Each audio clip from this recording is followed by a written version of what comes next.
শেখ হাসিনা সরকারের সাবেক উপদেষ্টা সালমান এফ রহমান ও সাবেক আইনমন্ত্রী আনিসুল হক গ্রেফতার নিশ্চিত করেছেন ডিএমপি কমিশনার। আন্দোলনে ঢাকায় পুলিশের গুলিতে আবু সাইদ নিহতের ঘটনায় শেখ হাসিনার বিরুদ্ধে হত্যা মামলা। ওবায়দুল কাদের, সাবেক স্বরাষ্ট্রমন্ত্রী, সাবেক আইনজীবী জিবির হারুন সহ আসামি 7 জন। এতগুলো ছাত্র জনতার মৃত্যু ঘটিয়েছে, আরেকজন আমি যদি মারা যাই কিছু আসে যায় না, কিন্তু শেখ হাসিনাকে বিচারের কাঠগড়ায় আসতে হবে। যারা গুলি করছে তারা তাদের অধীনস্থ কর্মকর্তা, যেহেতু তারা গুলি করেছে অবশ্যই আমরা সবাই ধরে নিতে পারি তাদের নির্দেশেই তারা গুলিটা করেছে। দেখছিলেন প্রধান শিরোনাম, রাতের সময় সঙ্গে আছি আমি জান্নাতুল সাদিয়া। এবার অন্যান্য শীর্ষ সংবাদ।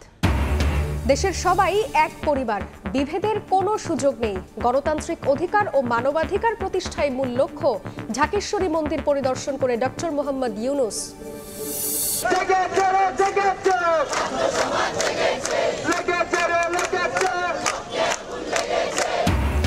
শেখ হাসিনার বিচার সহ 4 দাবিতে বৈষম্য বিরোধী ছাত্র আন্দোলনের বিক্ষোভ। সংখ্যালঘু নির্যাতন করে অভ্যুত্থানকে বিতর্কিত করার চেষ্টা প্রতিহতের ডাক। আইন শৃঙ্খলা বাহিনীকে দানবে পরিণত করেছিল আওয়ামী লীগ, জানালেন স্বরাষ্ট্র উপদেষ্টা। আন্দোলনের সময় পলকের নির্দেশে বন্ধ হয় ব্রডব্যান্ড ইন্টারনেট, তদন্ত প্রতিবেদনে তথ্য। বাতিল করা হলো 15 আগস্টের সাধারণ ছুটি। অন্তর্বর্তীকালীন সরকারের উপদেষ্টা পরিষদের বৈঠকে অনুমোদন। ছাত্র জনতার গণ অভ্যুত্থানে শহীদদের স্মরণে শোক প্রস্তাব গ্রহণ। এবং ঠাকুরগাঁওয়ে বিএনপির ঐক্য ও সম্প্রীতি সমাবেশ। নেতাকর্মীদের সংযত থাকার আহ্বান মির্জা ফখরুলের। মানবাধিকার লঙ্ঘনের আন্তর্জাতিক তদন্ত চেয়ে জাতিসংঘকে চিঠি।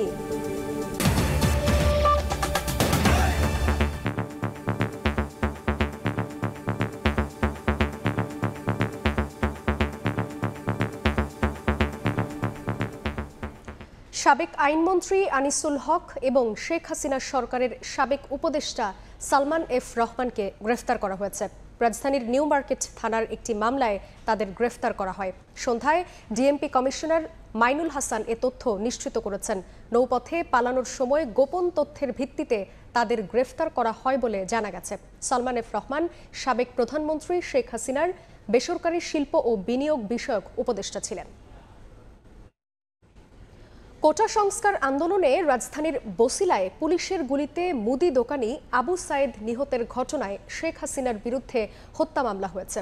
সাবেক সড়ক পরিবহন ও সেতুমন্ত্রী ওবায়দুল কাদের, সাবেক স্বরাষ্ট্রমন্ত্রী আসাদুজ্জামান খান কামাল, সাবেক আইজিপি জিবির হারুন সহ 7 জনকে আসামি করা হয়েছে।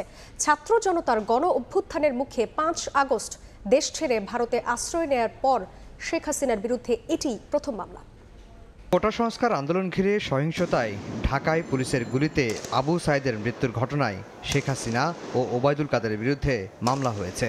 ঢাকার মুখ্য মহানগর হাকিম আদালতে মঙ্গলবার এই মামলাটি দায়ের করেন এসএম আমির হামজা নামে রাজধানীর আদাবরের এক ব্যক্তি। মামলায় আসামির তালিকায় আছেন পুলিশের সাবেক মহাপরিদর্শক আব্দুল্লাল মামুন, সাবেক ডিবি প্রধান হারুনুর রশিদ, সাবেক স্বরাষ্ট্রমন্ত্রী আসাদুজ্জামান খান কামাল, যুগ্ম কমিশনার বিপ্লব কুমার সরকার এবং ডিএমপির সাবেক কমিশনার হাবিবুর রহমান। এছাড়া অজ্ঞাতনামা আসামি করা হয়েছে তৎকালীন সরকারের ঊর্ধ্বতন কর্মকর্তাদের।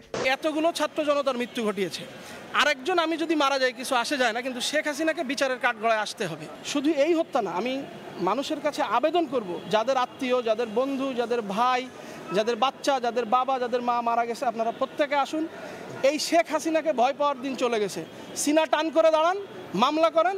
আমরা এই শেখ হাসিনা এবং তার রেজিমকে ন্যায় বিচারের মাধ্যমে যা তারা ঘটিয়েছে সেই ঘটানোর যে বিচার, সেই বিচারের মুখোমুখি করতে চাই। মঙ্গলবার মামলাটি দাখিল করার পর বাদীর জবানবন্দি গ্রহণ করেন আদালত। পরে এজাহার হিসেবে গ্রহণ করে মামলাটি তদন্তের দায়িত্ব দেওয়া হয় মোহাম্মদপুর থানাকে। যারা গুলি করছে তারা তাদের অধীনস্থ কর্মকর্তা, যেহেতু তারা গুলি করেছে অবশ্যই আমরা সবাই ধরে নিতে পারি তাদের নির্দেশেই তারা গুলিটা করেছে। ইনশাল্লাহ আমরা আশাবাদী আমরা ন্যায় বিচার পাবো। বাদীর অভিযোগ, শেখ হাসিনার বিরুদ্ধে মামলা করার পর টেলিফোনে ভয়ভীতি দেখানো হচ্ছে তাকে। ফ্রান্স এবং ইউকে থেকে 2টা নাম্বার থেকে কল এসছে, তারা জিজ্ঞাসা করতেছে মামলার জন্য কোনো টাকা পেয়েছেন কিনা, এই কনসিকোয়েন্স ভোগ করতে পারবেন কিনা, আপনার ফ্যামিলি কোথায় থাকে আমরা দেখে নিব, নানাবিধ কথা। আমি এতে ভীত নই। 5 আগস্ট ছাত্র জনতার গণ অভ্যুত্থানে পদত্যাগ করে দেশ ছাড়েন শেখ হাসিনা। কোটা সংস্কার আন্দোলন দমাতে গণহত্যার দায়ে শেখ হাসিনার বিচারের দাবি ওঠে। আফজাল হোসেন, সময় সংবাদ, ঢাকা। শেখ হাসিনার বিচার সহ 4 দাবিতে বিক্ষোভ করেছে বৈষম্য বিরোধী ছাত্র আন্দোলন। পূর্ব ঘোষিত রেজিস্ট্যান্স উইক কর্মসূচির অংশ হিসেবে ঢাকা বিশ্ববিদ্যালয়ের রাজু ভাস্কর্যের সামনে বিক্ষোভ করেন শিক্ষার্থীরা। এ সময় আওয়ামী লীগ সহ যারা ছাত্র জনতার গণ অভ্যুত্থানকে নস্যাৎ করার ষড়যন্ত্রে লিপ্ত ছিল তাদের বিচার নিশ্চিতের দাবি তোলেন সমন্বয়করা।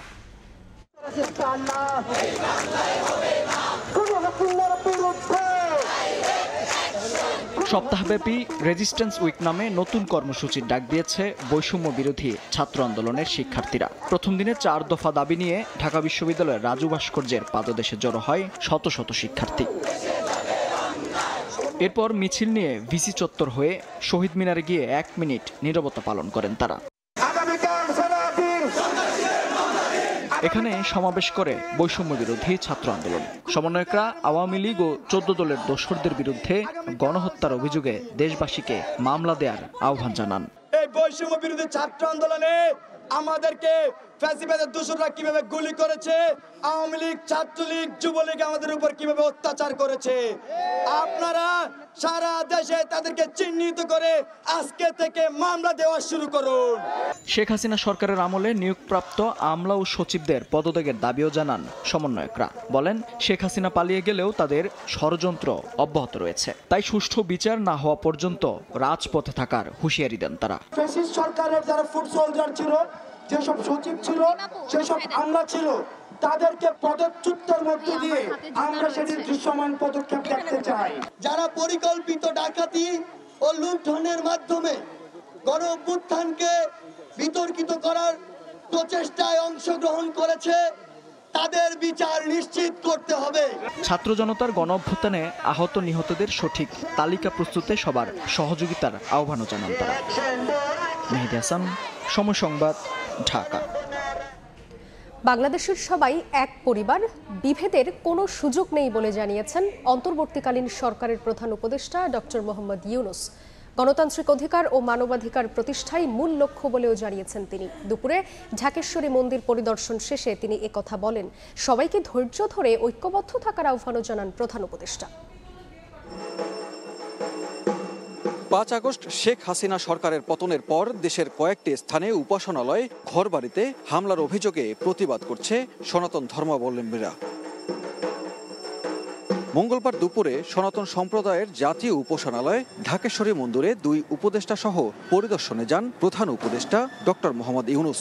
এ সময় সম্প্রদায়ের নেতাদের সঙ্গে মন্দিরের স্থাপনা ঘুরে দেখেন। আপনাদের নেহাত সুনির্বন্ধ অনুরোধ। পরে সবাইকে ঐক্যবদ্ধ হয়ে থাকার আহ্বান জানিয়ে তিনি বলেন, ন্যায় বিচার প্রতিষ্ঠাই সরকারের লক্ষ্য। বড় রকমের একটা বিভেদের আওয়াজ শুনছি। এমন বাংলাদেশ আমরা করতে চাচ্ছি যেটা আমরা এক পরিবার, এটি হলো মূল জিনিস। এখানে পরিবারের মধ্যে কোনো পার্থক্য করা, বিভেদ করা, এটার কোনো প্রশ্ন আসে না। আমরা বাংলাদেশের মানুষ, বাংলাদেশ। আমরা যত প্রাতিষ্ঠানিক আয়োজন এগুলো করেছি সব কিছু পচে গেছে। ন্যায় বিচার হলে কে বিচার পাবেন আমাদের বলেন? আমি কি দেখতেছি এটা কোন ধর্মের, কোন জাতের, কি এটা বলা আছে? আইনে বলা আছে আপনার বিচার। এই সব সম্প্রদায় হলে ওইখানে ওই আদালতে যায়, ওই সম্প্রদায় হলে ওই আদালতে। আইন একটা, কার সাধ্য আছে সেখানে বিভেদ করে যে রকম একটা ওর রকম একটা, এটা হতে পারে না। সবাইকে ধৈর্য ধরে সরকারকে সাহায্য করার আহ্বান জানান ডক্টর মোহাম্মদ ইউনূস। আপনারা বলেন যে আমরা মানুষ, আমি বাংলাদেশের মানুষ, আমার সাংবিধানিক অধিকারেই আমাকে দিতে হবে। সব সরকারের কাছে এটাই চাইবেন, আর কিচ্ছু চাই না আপনারা। আমরা এসেছি যে এক মানুষ, এক অধিকার, এর মধ্যে কোনো পার্থক্য করা যাবে না। আমাদেরকে একটু সাহায্য করেন আপনারা, ধৈর্য ধরেন। করতে পারলাম কি পারলাম না সেটা পরে বিচার করেন। 53 বছরে সনাতন ধর্মাবলম্বীদের নির্যাতন বৈষম্যের বিচারে একটি কমিশন গঠনের দাবি জানান সম্প্রদায়ের জ্যেষ্ঠ নেতারা। মিটিংয়ে গিয়ে যোগদান করব। সানবীর রূপল, সময় সংবাদ, ঢাকা। জাতীয় শোক দিবস উপলক্ষে 15 আগস্টের সাধারণ ছুটি বাতিল করা হয়েছে। অন্তর্বর্তীকালীন সরকারের উপদেষ্টা পরিষদের বৈঠকে বিষয়টি অনুমোদন দেওয়া হয়। রাষ্ট্রীয় অতিথি ভবন পদ্মায় উপদেষ্টা পরিষদের বৈঠক অনুষ্ঠিত হয়। পরে সংবাদ বিজ্ঞপ্তিতে জানানো হয়, উপদেষ্টা পরিষদের সঙ্গে রাজনৈতিক দলগুলোর সংলাপে ঐকমত্যের ভিত্তিতে জাতীয় শোক দিবস হিসেবে 15 আগস্টের সাধারণ ছুটি বাতিলের সিদ্ধান্ত নেওয়া হয়েছে। বৈঠকে ছাত্র জনতার গণ অভ্যুত্থানে নিহতদের স্মরণে শোক প্রস্তাব গ্রহণ করা হয়। এছাড়া আহতদের চিকিৎসা এবং শহীদ পরিবারকে সহায়তা দেওয়ার জন্য সংশ্লিষ্ট মন্ত্রণালয় ও বিভাগের প্রতিনিধিদের সমন্বয়ে একটি কমিটি গঠন করা হয়। প্রধান উপদেষ্টার আশ্বাসে 8 দফা দাবিতে সংখ্যালঘু অধিকার আন্দোলনের চলমান কর্মসূচি 3 দিনের জন্য স্থগিত করা হয়েছে। বিকেলে রাষ্ট্রীয় অতিথি ভবন যমুনায় অন্তর্বর্তী সরকারের প্রধান উপদেষ্টা ডক্টর ইউনূসের সঙ্গে বৈঠক করেন সংগঠনের সমন্বয়ক ও নেতারা। পরে বের হয়ে তারা জানান, প্রধান উপদেষ্টার কাছে তাদের 8 দফা দাবি এবং সম্প্রতি ঘটে যাওয়া নাশকতার ঘটনাগুলো তুলে ধরা হয়েছে। আপাতত কোনো কর্মসূচি নেই। আমাদের উনি যে আশ্বাস দিয়েছেন, যদি সেই আমরা ঠিকমতো সেটা পূরণ না হয় তাহলে আমরা পরে বিবেচনা করব, ওনার সঙ্গে আলোচনা করব। আশ্বস্ত করেছেন যে আপনারা যার যার ধর্ম পালন করেন, কোনো ধরনের অসুবিধা হবে না এবং সামাজিক, রাজনৈতিক, অর্থনৈতিকভাবেও আপনাদের মধ্যে যে বৈষম্য সৃষ্টি হয়েছে, এই ধরনের বৈষম্য উনি কোনোভাবেই এটাকে সহ্য করবে না। গেল 15 বছরে আওয়ামী লীগ আইন শৃঙ্খলা বাহিনীকে দানবে পরিণত করেছিল বলে মন্তব্য করেছেন স্বরাষ্ট্র উপদেষ্টা। সহিংসতায় দায়ীদের দ্রুত বিচারের আওতায় আনার কথাও জানান তিনি। হুঁশিয়ারি দিয়ে বলেন, সীমান্তে বিজিবি আর পিঠ দেখাবে না। সহিংসতায় আহতদের দেখতে বিজিবি হাসপাতাল পরিদর্শন শেষে আওয়ামী লীগ নিয়ে নিজের বক্তব্যের বিষয়ে দুঃখ প্রকাশ করেছেন এই উপদেষ্টা। সাম্প্রতিক সহিংসতায় সবচেয়ে আলোচনায় ছিল আইন শৃঙ্খলা রক্ষা বাহিনীর উপর রাজনৈতিক দলের হস্তক্ষেপ, যার পরিণতি তাদের উপর আস্থা হারিয়েছে জনগণ। আর জনগণের আস্থা ফেরানোই এখন অন্তর্বর্তীকালীন সরকারের অন্যতম চ্যালেঞ্জ। স্বরাষ্ট্র উপদেষ্টা ব্রিগেডিয়ার জেনারেল অবসরপ্রাপ্ত এম সাখাওয়াত হোসেন জানালেন, আইন শৃঙ্খলা রক্ষা বাহিনীকে যারা দানবে পরিণত করেছিল দ্রুত তাদের বিচারের আওতায় আনা হবে। পাশাপাশি মানবিক পুলিশ তৈরিতে কমিশন গঠনের চিন্তাভাবনাও চলছে। ভবিষ্যতে পুলিশ যাতে মানবিক পুলিশ হিসাবে হয়, তার জন্য একটা পুলিশ কমিশনের চিন্তাভাবনা আমরা করছি। ইনশাল্লাহ পুলিশ নিজেই বলছে যে আমরা পুলিশ কমিশনের আন্ডারে থাকতে চাই। আমরা সাম্প্রতিক সহিংসতায় আহতদের দেখতে মঙ্গলবার সকালে পিলখানা বিজিবি হাসপাতাল পরিদর্শন শেষে একথা বলেন স্বরাষ্ট্র উপদেষ্টা। এখন থেকে সীমান্তে বিজিবি আর পিঠ দেখাবে না বলেও হুঁশিয়ারি দেন তিনি। বিজিবির মতো একটা ফোর্সকে পিঠ দেখাতে বলেছে, পিঠ দেখাবেন না, এনাফ ইজ এনাফ। বিশৃঙ্খলা না করে আওয়ামী লীগকে দল গোছানোর বিষয়ে নিজের মন্তব্যের বিষয়ে দুঃখ প্রকাশ করে তিনি বলেন, শিক্ষার্থীদের আন্দোলন কেউ ছিনিয়ে নিতে পারবে না। কালকে একটা ঘটনার প্রেক্ষিতে ওটা হইচই হচ্ছে, আমি সেজন্য দুঃখিত যদি আমি কেউ হার্ট করে থাকি। এদিকে 15 আগস্ট যে কোনো সহিংসতা রুখে দিতে পুলিশের ব্যাপক উপস্থিতি থাকবে বলেও নিশ্চিত করেন স্বরাষ্ট্র উপদেষ্টা। আল আমিন তুষার, সময় সংবাদ, ঢাকা। কোটা সংস্কার আন্দোলনের সময়ে সাবেক প্রতিমন্ত্রী জুনায়েদ আহমেদ পলকের নির্দেশে বন্ধ হয় ব্রডব্যান্ড ইন্টারনেট, আর স্বরাষ্ট্র মন্ত্রণালয়ের নির্দেশে ডাউন করা হয় মোবাইল 4G সেবা। ইন্টারনেট বন্ধের কারণ অনুসন্ধানে গঠিত তদন্ত কমিটির দেয়া প্রতিবেদনে উঠে এসেছে এই তথ্য। কোটা সংস্কার আন্দোলন এবং পরবর্তীতে সরকারের পদত্যাগের 1 দফা দাবির কর্মসূচি চলাকালে 17 জুলাই রাতে মোবাইল ইন্টারনেট এবং 18 জুলাই রাত 9টার দিকে ব্রডব্যান্ড ইন্টারনেট বন্ধ হয়ে যায়। টানা 5 দিন সব ধরনের ইন্টারনেট বন্ধ ছিল। মোবাইল ইন্টারনেট বন্ধ ছিল 11 দিন। সামাজিক যোগাযোগ মাধ্যম ফেসবুক ও ইন্টারনেট ভিত্তিক যোগাযোগ মাধ্যম হোয়াটসঅ্যাপের মতো সেবাও বন্ধ ছিল 13 দিন। অন্তর্বর্তীকালীন সরকারের তথ্য প্রযুক্তি উপদেষ্টা হিসেবে দায়িত্ব নেয়ার পর প্রথম কার্যদিবসেই ইন্টারনেট সেবা বন্ধের সঙ্গে জড়িতদের খুঁজে বের করতে 24 ঘন্টার আলটিমেটাম দেন নাহিদ ইসলাম। 24 ঘন্টা সময় দিয়েছি। অবশেষে ইন্টারনেট সেবা বন্ধের কারণ সংক্রান্ত প্রতিবেদন জমা দিয়েছে 7 সদস্যের তদন্ত কমিটি, যেখানে ব্রডব্যান্ড ইন্টারনেট সেবা বন্ধের জন্য সাবেক প্রতিমন্ত্রী জুনায়েদ আহমেদ পলককে দায়ী করা হয়েছে, আর মোবাইল ইন্টারনেট বন্ধ করা হয় স্বরাষ্ট্র মন্ত্রণালয়ের নির্দেশে। প্রাথমিক তদন্তে আন্দোলন চলাকালে ডাটা সেন্টারে আগুন লাগার কারণে ইন্টারনেট সেবা বন্ধের যে যুক্তি দেয়া হয়েছিল তা সঠিক নয় বলে উঠে আসে। ইন্টারনেট বন্ধের সাথে ডাটা সেন্টারে আগুনে ক্ষতিগ্রস্ত হওয়ার বিষয়টি সম্পৃক্ত করে প্রচারণার মাধ্যমে সাবেক প্রতিমন্ত্রী জুনায়েদ আহমেদ পলক জাতির সাথে মিথ্যাচার ও প্রতারণা করেছেন বলে উল্লেখ করা হয়। ইন্টারনেট সেবা বন্ধের বিষয়ে অধিকতর তদন্ত চলছে বলে জানিয়েছে ডাক, টেলিযোগাযোগ ও তথ্য প্রযুক্তি মন্ত্রণালয়। কামরুল হাসান সবুজ, সময় সংবাদ, ঢাকা। জীবন বিপন্ন হতে পারে ধর্ম বর্ণ নির্বিশেষে, এমন অনেককেই সেনাবাহিনী আশ্রয় দিয়েছে। তবে কেউ মামলার আসামি হলে তাকে আইন শৃঙ্খলা বাহিনীর কাছে তুলে দেয়া হবে বলে জানিয়েছেন সেনাপ্রধান জেনারেল ওয়াকারুজ্জামান। বিকেলে রাজশাহী সেনানিবাসে সাংবাদিকদের প্রশ্নের জবাবে কথা বলেন সেনাপ্রধান। তিনি আরও জানান, দেশের বর্তমান পরিস্থিতিতে সংখ্যালঘুর কোনো ইস্যু নেই, বহির্বিশ্বের কোনো চাপও নেই। রাষ্ট্রের সংস্কার শেষে একটি গ্রহণযোগ্য নির্বাচন অনুষ্ঠান আয়োজনে সেনাবাহিনী বর্তমান সরকারকে সর্বাত্মক সহযোগিতা করবে। পুলিশ ট্রমা কাটিয়ে উঠতে পারলে তারা সঠিকভাবে দায়িত্ব পালন করতে পারবে। এজন্য সেনাবাহিনী পুলিশকে সহায়তা করছে। পরিস্থিতি স্বাভাবিক হলে সেনা সদস্যরা ব্যারাকে ফিরে যাবে বলেও জানান সেনাপ্রধান। এর আগে তিনি রাজশাহী বিভাগের শীর্ষ সরকারি কর্মকর্তাদের সঙ্গে সার্বিক বিষয় নিয়ে মতবিনিময় করেন। জীবন বিপন্ন হয় ধর্ম বর্ণ নির্বিশেষে, অবশ্যই আমরা তাদেরকে আশ্রয় দিয়েছি এবং তাদের বিরুদ্ধে যদি কোনো অভিযোগ থাকে, মামলা হয়, অবশ্যই তারা শাস্তির আওতায় যাবেন। এই সরকারকে সর্বতোভাবে সাহায্য করব। সরকার কিছু সংস্কার করতে চাচ্ছে এবং একটা ফ্রি ফেয়ার ইলেকশন করতে চাচ্ছে। সেটার জন্য যে ধরনের যতদূর সহায়তা তারা আমাদের কাছে চাবেন, সেটা আমরা করব। শপথ নিলেন অন্তর্বর্তীকালীন সরকারের আরেক উপদেষ্টা ফারুক আজম বীর প্রতীক। সকালে বঙ্গভবনে তাকে শপথ বাক্য পাঠ করান রাষ্ট্রপতি মোহাম্মদ শাহাবুদ্দিন। পরে নতুন উপদেষ্টাকে অভিবাদন জানান অন্তর্বর্তীকালীন সরকারের প্রধান উপদেষ্টা ডক্টর মোহাম্মদ ইউনুস। এদিকে সুপ্রিম কোর্টের আপিল বিভাগে সদ্য নিয়োগ পাওয়া 4 বিচারপতিকে শপথ পড়িয়েছেন প্রধান বিচারপতি সৈয়দ রেফাত আহমেদ। আমি ফারুক আজম সশ্রদ্ধ চিত্তে শপথ করিতেছি যে অন্তর্বর্তীকালীন সরকারের উপদেষ্টাদের শপথ নেয়ার ধারাবাহিকতায় মঙ্গলবার বঙ্গভবনের দরবার হলে ফারুক আজম বীর প্রতীক অন্তর্বর্তী সরকারের উপদেষ্টা পদে ৭১-এর মুক্তিযুদ্ধে অপারেশন জ্যাকপটে অংশ নেয়া এই বীর যোদ্ধাকে অন্তর্বর্তীকালীন সরকারের উপদেষ্টা পদে শপথ বাক্য পাঠ করান রাষ্ট্রপতি মোহাম্মদ শাহাবুদ্দিন। আমি বাংলাদেশের প্রতি অকৃত্রিম বিশ্বাস ও আনুগত্য পোষণ করিব। শপথ নেয়ার পর নতুন উপদেষ্টাকে অভিবাদন জানান অন্তর্বর্তীকালীন সরকারের প্রধান উপদেষ্টা ডক্টর মোহাম্মদ ইউনুস। পরে মন্ত্রিপরিষদ বিভাগের প্রজ্ঞাপনে জানানো হয় ফারুক আজমকে দেওয়া হয়েছে মুক্তিযুদ্ধ বিষয়ক মন্ত্রণালয়ের দায়িত্ব। অন্য উপদেষ্টারা আগে শপথ নিলেও দেশের বাইরে থাকায় মঙ্গলবার শপথ নেন ফারুক আজম। এ নিয়ে শপথ নিলেন 17 সদস্যের অন্তর্বর্তীকালীন সরকারের সব উপদেষ্টাই।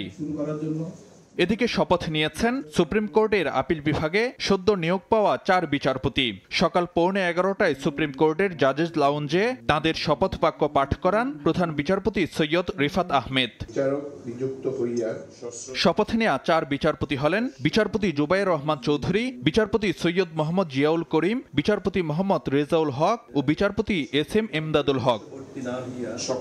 আপিল বিভাগের বিচারপতি আশফাকুল ইসলাম সহ হাইকোর্ট বিভাগের সব বিচারপতি, অ্যাটর্নি জেনারেল ও সুপ্রিম কোর্ট প্রশাসনের কর্মকর্তারা শপথ অনুষ্ঠানে উপস্থিত ছিলেন।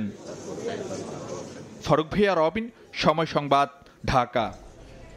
ছাত্র জনতার অভ্যুত্থানের মধ্য দিয়ে সরকার পতনের পর আওয়ামী লীগ দেশের সনাতন ধর্মাবলম্বীদের ঢাল হিসেবে ব্যবহার করছে বলে মন্তব্য করেছেন বিএনপি মহাসচিব মির্জা ফখরুল ইসলাম আলমগীর। দেশে রাজনৈতিক সহিংসতার সঙ্গে কোনো ধর্মের সম্পর্ক নেই বলেও উল্লেখ করেন মির্জা ফখরুল। ঠাকুরগাঁওয়ে ঐক্য ও সম্প্রতি সমাবেশ অনুষ্ঠানে যোগ দিয়ে তিনি কথা বলেন।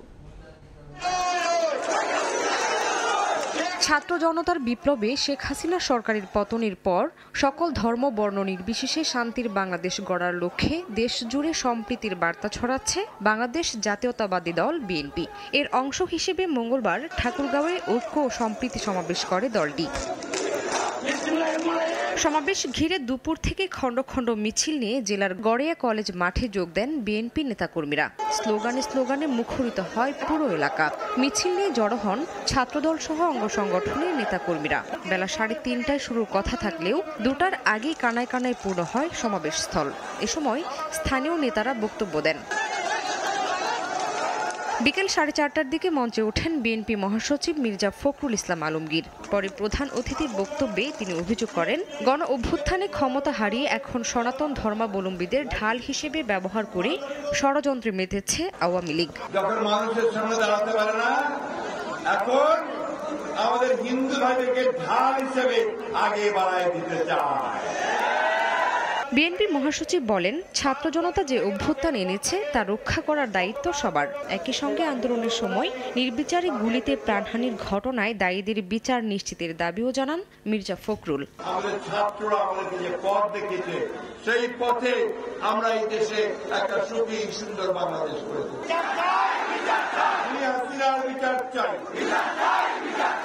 হাসিনা সরকারের পতন হলেও নির্বাচনের মাধ্যমে গণতান্ত্রিক সরকার গঠন পর্যন্ত সংগ্রাম চালিয়ে যেতে নেতাকর্মীদের প্রস্তুত থাকতে বলেন বিএনপি মহাসচিব।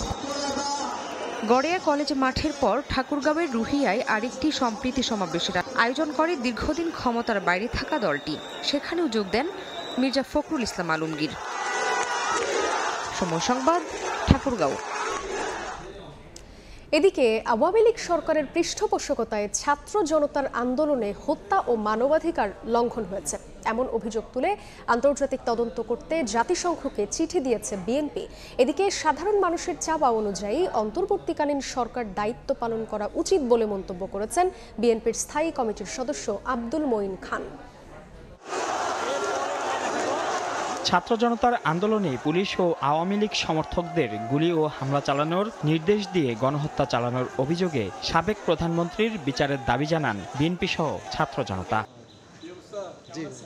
এরই ধারাবাহিকতায় আওয়ামী লীগ সরকারের পৃষ্ঠপোষকতায় ছাত্র ও জনতার আন্দোলনে হত্যা ও মানবাধিকার লঙ্ঘন হয়েছে এমন অভিযোগ তুলে আন্তর্জাতিক তদন্ত করতে জাতিসংঘকে চিঠি দিয়েছে বিএনপি। মঙ্গলবার দুপুরে বিএনপির স্থায়ী কমিটির সদস্য আমির খসরু মাহমুদ চৌধুরী ও সাংগঠনিক সম্পাদক শামা ওবায়েদ রাজধানীর গুলশানে জাতিসংঘের আবাসিক সমন্বয়কারী গোয়েন লুইসের কাছে চিঠিটি পৌঁছে দেন।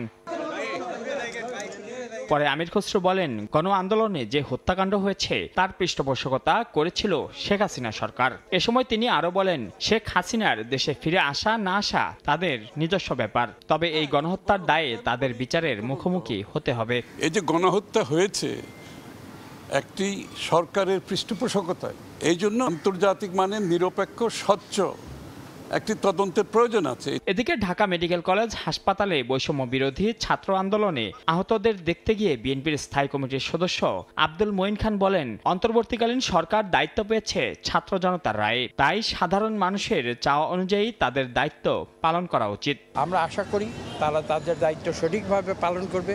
জনগণের যে মৌলিক অধিকার, ভোটের অধিকার, মানুষের কথা বলার অধিকার, অন্তর্বর্তীকালীন সরকার আছেন তারা সেটা উপলব্ধি করেন এবং তারা সেভাবেই কাজ করছে। এদিকে শেখ হাসিনার বিচারের দাবিতে ঢাকা মহানগর উত্তর বিএনপির সদস্য সচিব আমিনুল হকের নেতৃত্বে মিরপুরে বিক্ষোভ মিছিল অনুষ্ঠিত হয়েছে।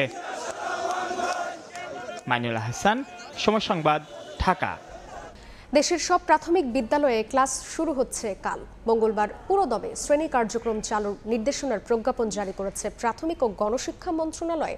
সিনিয়র সহকারী সচিব সত্যজিৎ রায় দাস স্বাক্ষরিত চিঠিতে সব সরকারি প্রাথমিক বিদ্যালয়, শিশু কল্যাণ ট্রাস্ট পরিচালিত শিশু কল্যাণ প্রাথমিক বিদ্যালয় এবং উপ আনুষ্ঠানিক শিক্ষা ব্যুরোর লার্নিং সেন্টারগুলোতেও শ্রেণী কার্যক্রম চালুর ব্যবস্থা নিতে বলা হয়েছে। প্রায় এক সপ্তাহ পর শিক্ষার্থীদের কাছ থেকে সড়কের দায়িত্ব বুঝে নিল ট্রাফিক পুলিশ। রাজধানীর প্রায় সব সড়কেই দায়িত্ব পালন করছেন তারা। ট্রাফিক পুলিশের সহযোগিতায় কাজ করছেন শিক্ষার্থী ও স্বেচ্ছাসেবীরা। সপ্তাহখানেক পর চিরচেনা রূপে ফিরল রাজধানীর সড়ক। যানজট নিয়ন্ত্রণের দায়িত্বে ট্রাফিক পুলিশ। গত সপ্তাহের সোমবার থেকে হামলার ভয়ে সড়কে ছিলেন না ট্রাফিক পুলিশ সদস্যরা। বেশ কিছু দাবিতে অনেকে দেন কর্মবিরতির ঘোষণাও। এই সময়ে দায়িত্ব সামলেছে শিক্ষার্থী এবং বিভিন্ন স্বেচ্ছাসেবী সংগঠন। স্বরাষ্ট্র উপদেষ্টার আশ্বাস আর পরিস্থিতি কিছুটা স্বাভাবিক হওয়ায় আবারও রাজপথে ট্রাফিক পুলিশ। দুঃসময় কাটিয়ে সবার সহযোগিতায় শীঘ্রই আবারও পূর্ণরূপে ফিরবে এমনটাই প্রত্যাশা তাদের। এই দায়িত্বটা মূলত পুলিশেরই, তারা ছিল না বিধায় আমরা এতদিন দায়িত্বটা পালন করছি। একসাথে আমরা সবাই মিলে কাজ করব এবং সামনে কিভাবে এগিয়ে যাওয়া যায় সেটা আমরা ফলো করব। সড়কে পুলিশ ফিরলেও এখনো মাঠে আছে শিক্ষার্থী ও স্বেচ্ছাসেবী সংগঠন। তাদের প্রত্যাশা নতুন রূপে ফিরবে আইন শৃঙ্খলা বাহিনী। আমরা কাজে আসছি, সবাই আমাদেরকে সহযোগিতা করছে। আমরা আশা করি এখন তারাও চেষ্টা করবে। এদিকে পরিস্থিতি স্বাভাবিক হলেও ট্রাফিক পুলিশ বক্সগুলো অকেজো থাকায় কিছুটা ভোগান্তি বেড়েছে। শিগগিরই সেগুলো মেরামতের দাবি পুলিশের। পুলিশ বক্স ছিল সবগুলো ড্যামেজ হয়ে গেছে, ভিতরে যা ছিল লুটপাট করছে এবং যা ছিল একেবারে ভস্মীভূত করে ফেলছে।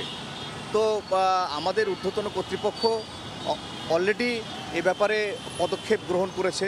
অন্যান্য দিনের তুলনায় সবার প্রচেষ্টায় আজ রাজধানীতে যানজট কিছুটা কমেছে। মেহেদী হাসান, সময় সংবাদ, ঢাকা। দীর্ঘদিন বন্ধ থাকার পর শুরু হয়েছে মেইল, লোকাল ও কমিউটার ট্রেন চলাচল। প্রথম দিন ঢাকা ও সারা দেশে চলাচল করছে 24 জোড়া ট্রেন। এতে স্বস্তি জানিয়েছেন যাত্রীরা। এদিকে 15 আগস্ট থেকে আন্তনগর ট্রেন চলবে বলে জানিয়েছে রেলওয়ে। একটু একটু করে প্রাণ ফিরছে কমলাপুর রেল স্টেশনে। দীর্ঘদিন বন্ধ থাকার পর শত যাত্রীর পদচারণায় মুখর স্টেশন প্রাঙ্গণ। সকাল থেকে মেইল, লোকাল ও কমিউটার ট্রেনের যাত্রীরা ভিড় করতে থাকেন স্টেশনে। আবার ঢাকার বাইরে থেকেও বেশ কিছু ট্রেন প্রবেশ করে কমলাপুরে। দীর্ঘদিন বন্ধ থাকার পর ট্রেনের চাকা সচল হওয়ায় খুশি যাত্রীরা। যাতায়াতের জন্য খুব উপকারী একটা মাধ্যম, সেটা এতদিন পর চালু হয়েছে, আমরা খুব আনন্দিত। সবসময় নিরাপদে যাইতে পারি, ট্রেন চলাচল আমাদের জন্য ভালো। আমরা অনেক খুশি, কারণ যাবত অনেক দিন ট্রেন বন্ধ ছিল, তখন আমাদের যাতায়াতের অনেক কষ্ট হচ্ছে। এখনো নানা রকম অসঙ্গতিতে ভরা বাংলাদেশ রেলওয়ে। টিকিটের স্বল্পতা আর শিডিউল বিপর্যয়ে পড়তে হয় যাত্রীদের। নতুন সরকার একটি যাত্রী বান্ধব রেল গড়ে তুলবে এই প্রত্যাশা তাদের। যাত্রী সেবা বাড়ানো উচিত, টাইম টেবিলটা মেনটেন করা উচিত আমাদের। অল্প সময়ে তারা টিকিট কাটতে পারে, এই ব্যবস্থাটা করা জরুরি দরকার। ভালো সার্ভিস যাত্রীদেরকে প্রোভাইড করবে এবং দুর্নীতিমুক্ত রেলওয়ে চাই আমরা। আর রেলওয়ে বলছে নতুন পরিকল্পনায় রেলকে একটি সেবামূলক প্রতিষ্ঠান হিসেবে গড়ে তুলতে কাজ করবেন তারা। সবার লক্ষ্য একটি নতুন বাংলাদেশ উপহার দেওয়ার জন্য। ঠিক তেমনি বাংলাদেশ রেলওয়ে সম্পূর্ণ নতুন আঙ্গিকে সকল সমাজ যাত্রীজনকে আরও স্বাচ্ছন্দ্যময় এবং সুন্দর একটি পরিষেবা দেওয়ার জন্য আমরা বদ্ধপরিকর। মঙ্গলবার লোকাল ট্রেন দিয়ে যাত্রা শুরু হলেও আন্তনগর ট্রেন চালু হবে 15 আগস্ট থেকে। নাজমুস সালেহী, সময় সংবাদ, ঢাকা। নিয়মিত বেতন দেয়া সহ বৈষম্য নিরসনে বিভিন্ন দাবিতে ফুঁসে উঠেছেন বাংলাদেশ জুট মিলস কর্পোরেশন বিজেএমসির কর্মকর্তা কর্মচারীরা। একই সঙ্গে 5 মন্ত্রণালয়ের সচিবের পদত্যাগের দাবিও জানান তারা। অন্যদিকে অনিয়ম, দুর্নীতি ও স্বেচ্ছাচারিতা বন্ধে এমডি সহ ঊর্ধ্বতন কর্তাদের বিচারের দাবিতে কর্মসূচি পালন করছে পল্লী সঞ্চয় ব্যাংকের কর্মকর্তারা।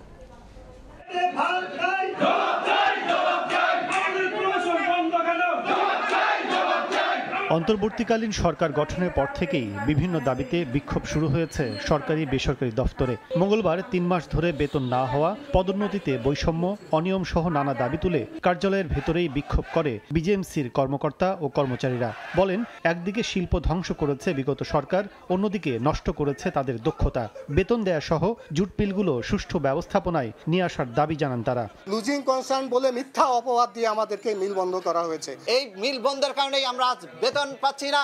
একই পদে 10-12 বছর চাকরি করছে, এগুলো কেন? আমাদের কাঁচা পাট ভারতে যাচ্ছে, ওখানে জুট মিলগুলো চলতেছে, আর আমার জুট মিল বন্ধ কেন? সংকট উত্তরণের বিষয়ে জানতে চাইলে ইতিবাচক কোনো পথ দেখাতে পারেননি বিজেএমসি চেয়ারম্যান। 2 মাসের বেতন ভাতা আমরা দিতে পারতেছি না, কারণ আমাদের আর্থিক সংকটের কারণে। এই জন্য আমরা অর্থ বিভাগে চিঠি লিখছি, তো দেশের সার্বিক পরিস্থিতির কারণে আমরা কোনো রিপ্লাই পাইনি। আগামী বৃহস্পতিবারও আমাদের এই নিয়ে একটা মন্ত্রণালয় মিটিং আছে, আমরা ইনশাল্লাহ যাব। এদিকে অনিয়ম দুর্নীতির দায়ে পল্লী সঞ্চয় ব্যাংকের এমডি সহ ঊর্ধ্বতনদের পদত্যাগের দাবিতে রাজধানীর ইস্কাটনে টানা 3 দিন ধরে মানববন্ধন করছেন ব্যাংকটির সব শ্রেণীর কর্মকর্তারা। যখনই আমাদের কোনো সমস্যার কথা বলা হয়েছে, তারা নানাভাবে আমাদের নিপীড়নের চেষ্টা করেছে। কোনো নিয়োগই স্বচ্ছভাবে হতে আমরা দেখিনি। আপনি সাধারণ একটা বদলি করতে গেলেও টাকা লাগবে। কর্মস্থলে সুষ্ঠু পরিবেশ ও অভিযুক্তদের বিচারের আওতায় না আনলে 485টি শাখায় কর্মবিরতি ও একযোগে আন্দোলনেরও হুঁশিয়ারি দেন পল্লী সঞ্চয় ব্যাংক কর্তারা। কাজল আব্দুল্লাহ, সময় সংবাদ, ঢাকা। অর্থনীতি ধ্বংস হয়নি, কিছুটা থমকে গেছে মাত্র। এ কথা উল্লেখ করে অর্থ উপদেষ্টা সালেহ উদ্দিন আহমেদ বলেছেন, মূল্যস্ফীতি নিয়ন্ত্রণেই সর্বোচ্চ গুরুত্ব দেবে অন্তর্বর্তীকালীন সরকার। এছাড়া বাড়িয়ে বা কমিয়ে নয়, জিডিপি ও মূল্যস্ফীতির তথ্য প্রকাশ করা হবে সঠিক হিসাব মেনে। সকালে পরিকল্পনা মন্ত্রণালয়ের কর্মকর্তাদের সঙ্গে বৈঠক শেষে এসব কথা জানান সালেহ উদ্দিন।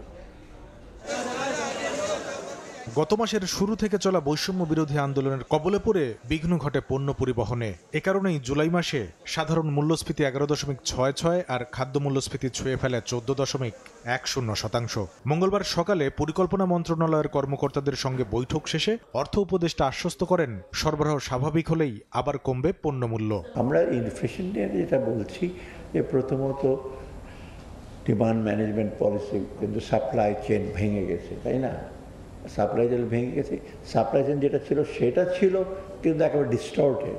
হিসাব নিয়ে দীর্ঘদিন ধরে প্রশ্ন ওঠায় এবার উপদেষ্টা জানালেন, মূল্যস্ফীতি আর জিডিপির আকার প্রকাশে কোনো কারচুপি করা হবে না। ডেটাটা লোকজন জানুক, স্বচ্ছ হবে, এটার কারণ এটার ইমপ্লিকেশন হলো পলিসি কী হবে, প্রোগ্রাম কী হবে। এ সময় এক প্রশ্নের জবাবে তিনি জানান, বাংলাদেশের অর্থনীতি ধ্বংস হয়ে যায়নি, শিগগিরই আবার সব স্বাভাবিক হয়ে আসবে। Economy is not bad at all. Activities have been slowed down a little bit. And that can be slowed down for in any country for natural disaster, for something. So we face some extraordinary situations. It's slow, but it has picked up already.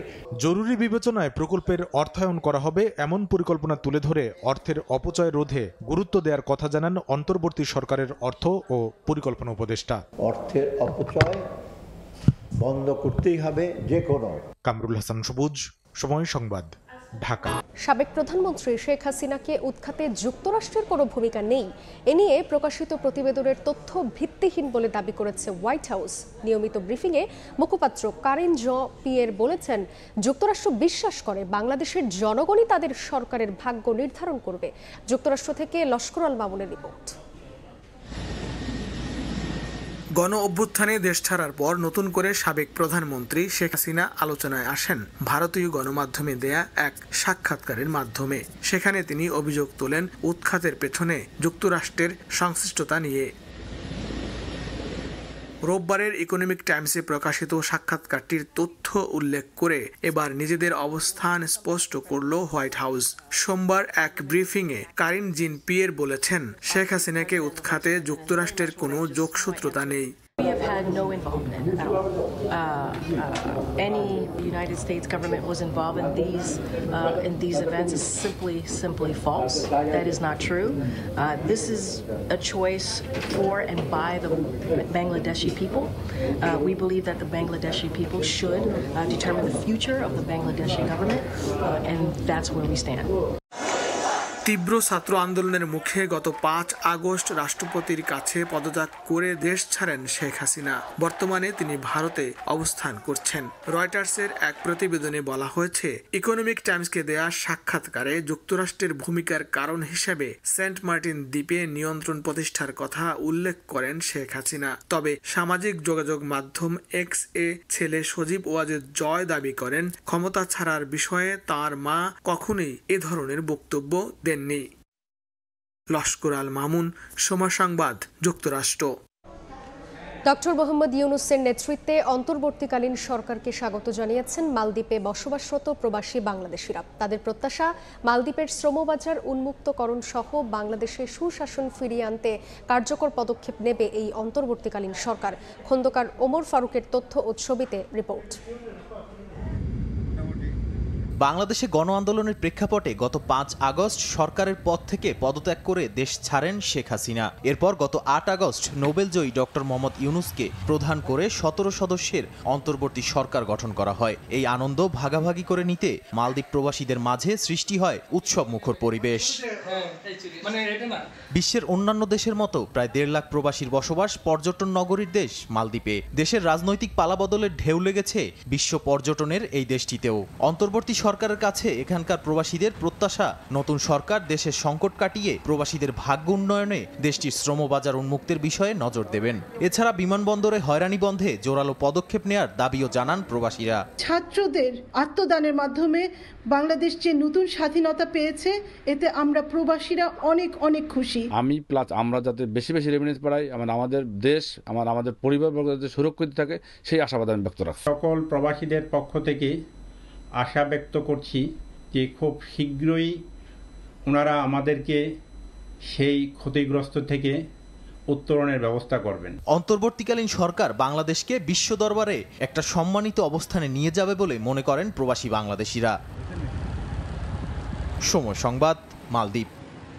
অস্থিরতা কমছেই না Bangladesh cricket বোর্ডের। সভাপতি নাজমুল হাসান পাপন সহ বর্তমান পরিচালকদের পদত্যাগের দাবিতে বিক্ষোভ হয়েছে হোম অব ক্রিকেটে। পরিস্থিতি সামাল দিতে মিরপুর স্টেডিয়ামে অবস্থান নেয় সেনাবাহিনী। আন্দোলনকারীদের দাবি, বছরের পর বছর ক্ষমতার অপব্যবহার করে দেশের ক্রিকেটকে পিছিয়ে দিয়েছেন বর্তমান পরিচালকরা। হোম অব ক্রিকেটে ভিন্ন আবহ, হই হুল্লোড়, শোরগোল, স্লোগান মিছিল, সেনা সদস্যদের কঠোর অবস্থান। এমন দৃশ্য কে দেখেছে কবে? যদিও সরকার পতনের পর থেকে সে উত্তাপের আঁচ লেগেছে ক্রিকেট বোর্ডেও। এতদিন দফায় দফায় হয়েছে মিছিল, বোর্ডকে দেয়া হয়েছে আলটিমেটাম। তবে এদিন ছাড়িয়ে গেছে সবকিছুই। শেরেবাংলা স্টেডিয়ামের 2 নম্বর গেটের সামনে অবস্থান নেন তারা। ছিলেন জাতীয় ফুটবল দলের সাবেক অধিনায়ক, বিএনপির ক্রীড়া বিষয়ক সম্পাদক আমিনুল হক, ক্রীড়া সংগঠক রফিকুল ইসলাম বাবু, তরিকুল ইসলাম টিটুরাও ছিলেন এদিন। নাজমুল হাসান পাপন সহ বর্তমান পরিচালকদের পদত্যাগের জোর দাবি জানান তারা। আমরা চাই তাদের চিহ্নিত করে দ্রুত তাদের ক্রিকেট বোর্ড থেকে সরানো হোক, ক্রিকেট বোর্ডটাকে সুন্দর করে গুছিয়ে আবার সুন্দর একটা খেলার পরিবেশ তৈরি হোক। স্বেচ্ছায় আপনারা চলে যেতে পারেন, আপনাদেরকে কেউ বাধা দিবে না, কেউ জোর করবে না। তবে আপনাদের লজ্জা থাকা উচিত। আপনারা যেভাবে বিশ্বের মানচিত্রে আমাদেরকে উঁচু করে ধরার কথা, সেখানে হচ্ছে যে আপনারা আমাদেরকে ডুবাই ফেলছেন। তবে এই মুহূর্তে জোর করে বোর্ড ভেঙে দিলে নেমে আসতে পারে আইসিসির নিষেধাজ্ঞার খড়গ। বাংলাদেশ হারাতে পারে নারী বিশ্বকাপের স্বাগতিক হওয়ার সত্ত্ব। তাই তো নিয়ম মেনে সব করতে চান আন্দোলনকারীরা। সঙ্গে ভবিষ্যতে খেলাধুলায় আর দেখতে চান না রাজনীতি। আমরা চাই নারী এবং পুরুষ ক্রিকেটের মধ্যে যে বৈষম্যটা আছে, এই বৈষম্যটা অনতিবিলম্বে দূর করা হোক। বাংলাদেশে ভবিষ্যতে কোনো ক্রিকেট বোর্ড বলেন, কোনো ফেডারেশন বলেন, কোথাও কোনো রাজনৈতিকরণ, দলীয়করণ করা হবে না। রাজনৈতিকরণ মুক্ত যদি আমরা করতে পারি, দলীয়করণ মুক্ত করতে পারলেই বাংলাদেশের যারা অরিজিনাল মাঠের যারা ক্রীড়া সংগঠক, তাদেরকে নিয়ে আমরা প্রত্যেকটি ক্রীড়া ফেডারেশন, আমাদের ক্রিকেট বোর্ড আমরা সাজাতে চাই। তবে দিন বিসিবিতে উপস্থিত ছিলেন না প্রধান নির্বাহী সহ কোনো কর্মকর্তা। দ্রুততম সময়ের মধ্যে বোর্ড ভেঙে না দিলে আরও কঠোর আন্দোলনের হুঁশিয়ারি আন্দোলনকারীদের। মাহবুব রিমন, সময় সংবাদ, ঢাকা। বছরের পর বছর চেয়ার আঁকড়ে ধরে দেশের ফুটবলকে ডুবিয়েছেন কাজী সালাহ উদ্দিন। বাফুফের সভাপতিকে ধুয়ে দিয়েছেন সাবেক অধিনায়ক আমিনুল হক। অনিয়ম অসঙ্গতির কারণে ফিফার নিষেধাজ্ঞার আশঙ্কাও করছেন তিনি। ফুটবলের স্বার্থে শিগগিরই সালাহ উদ্দিনকে পদত্যাগের আহ্বান জানিয়েছেন দেশের ইতিহাসের অন্যতম সেরা গোলরক্ষক। তিনি আরও বলেন, ক্রীড়া উপদেষ্টার সঙ্গে আলোচনা করে সংস্কার করতে হবে কাউন্সিলর বাছাইয়ের প্রক্রিয়া। প্রকৃত সংগঠকদের জায়গা দিতে হবে ফেডারেশনে।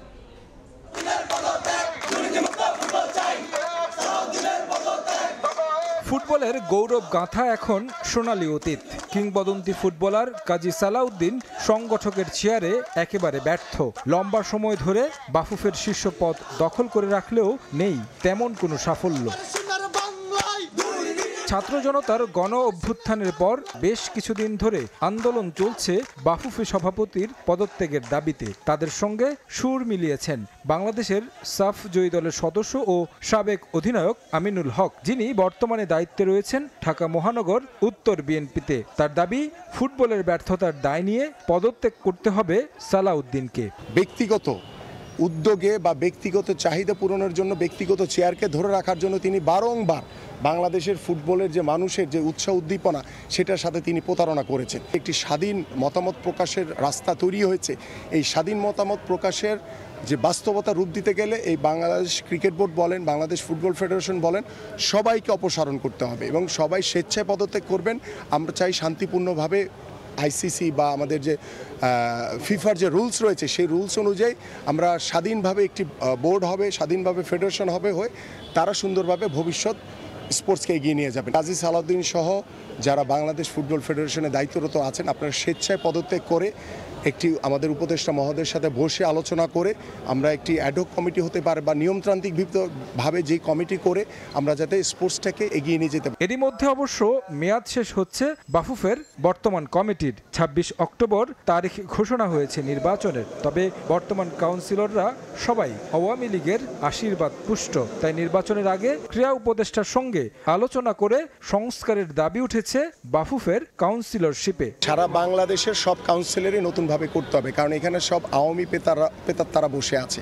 তো আওয়ামী পেতাত্তাদের দিয়ে তো বাংলাদেশের স্পোর্টস আগাবে না, কারণ তারা তো রাজনৈতিকরণ করেছে, দলীয়করণ করেছে, এবং যারা ডিএফ এর সভাপতি হয়েছে বা যারা কাউন্সিলর হবে তারা সকলেই আওয়ামী লীগের লোক।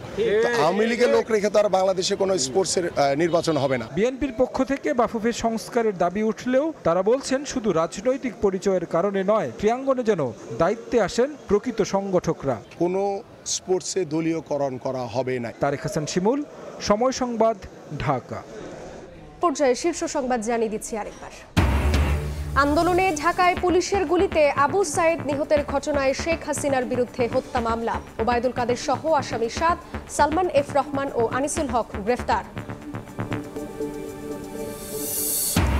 দেশের সবাই এক পরিবার, বিভেদের কোনো সুযোগ নেই। গণতান্ত্রিক অধিকার ও মানবাধিকার প্রতিষ্ঠাই মূল লক্ষ্য। ঢাকেশ্বরী মন্দির পরিদর্শন করে ডক্টর মোহাম্মদ ইউনুস।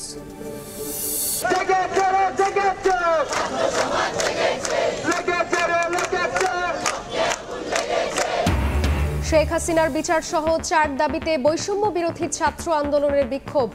সংখ্যালঘু নির্যাতন করে অভ্যুত্থানকে বিতর্কিত করার চেষ্টা প্রতিহতের ডাক।